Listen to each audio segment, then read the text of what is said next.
Hello students. Welcome to Study Ease video tutorials. Moving further on, इस video में आज हम लोग इलेक्ट्रिक चार्जेस के बारे में जानेंगे। तो चलिए शुरू करते हैं। Like mass, electric charge is a fundamental property of matter. Just as objects with mass are accelerated by gravitational forces, so electrically charged objects are accelerated by electric forces. Electromagnetic interactions involve particles that have this property called electric charge. Electricity has many useful applications that have come about because it is possible to transfer electric charge from one object to another. Electric charge is that property of matter which produces and experiences electric and magnetic effects. Electric charge is inherent in the atomic structure of matter. The protons in the nucleus and the orbiting electrons around the nucleus together form the total charged particles of any element. The strength of a particle's electrical interaction with objects around it depends on its electric charge. The objects or matter acquire charge by losing or gaining electrons. Let's look at the properties of electric charges.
You must have observed that all earlier experiments that were carried out by scientists for creating electric charge, they were done on non-metallic materials and never on metals.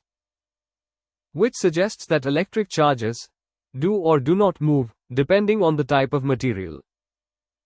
A quick recall of atomic structure: electrons surround the tiny nucleus in the form of a comparatively vast cloud of negative charge. Materials, generally metals, have outermost electrons far away from its nucleus. This outermost electron that is only loosely bound to the atom's nucleus can be easily dislodged and can wander from atom to atom. These wandering, or free, electrons are called conduction electrons. Such materials are called conductors. They are good conductors of charges and heat. Conductors are materials that allows electrons to move separately from their atomic orbits. They are objects with properties that allow charges to move about freely within it. Materials such as copper, aluminum, and silver are good conductors. When such materials are charged in some small region, in contrast, the charge readily distributes itself over the entire surface of the material. The copper atom has one unpaired electron in valence shell which is free to move. A typical copper wire or a sheet has vast reservoir of such free electrons that makes it so well conducting in nature. In contrast, there are materials that lack these conduction electrons. Charge flows only with great difficulty, if at all. They are called insulators. Even if excess charge is added to an insulating material, it cannot move, remaining indefinitely in place. Insulators are materials that hold electrons securely within their atomic orbits.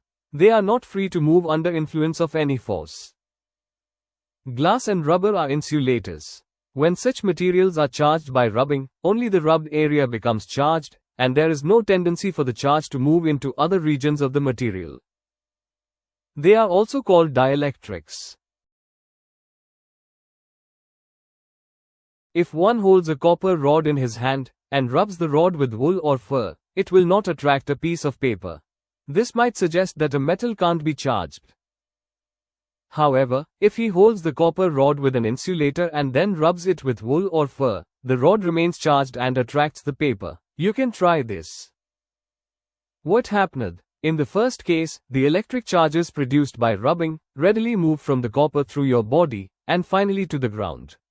So the charge is lost. In the second case, the insulating handle prevents the flow of charge to ground, and hence now it's able to attract paper. Now it's clear why insulating materials exhibited the electrical attraction and repulsion forces described earlier, whereas conductors did not. Any excess charge placed on a conductor would instantly flow away due to mutual repulsion from existing charges, leaving no excess charge around to create forces. There is a third group of materials called semiconductors. Their electrical properties are somewhere between those of insulators and those of conductors. Silicon and germanium are well-known semiconductors that are widely used in the fabrication of a variety of electronic devices. We will learn about it in detail in the chapter Semiconductor Devices. Time to check your understanding. Is video may we have taken up some questions, however, you will get more of it in our QA journey modules.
Thanks for showing interest in our channel. Do subscribe to our channel to get the latest updates.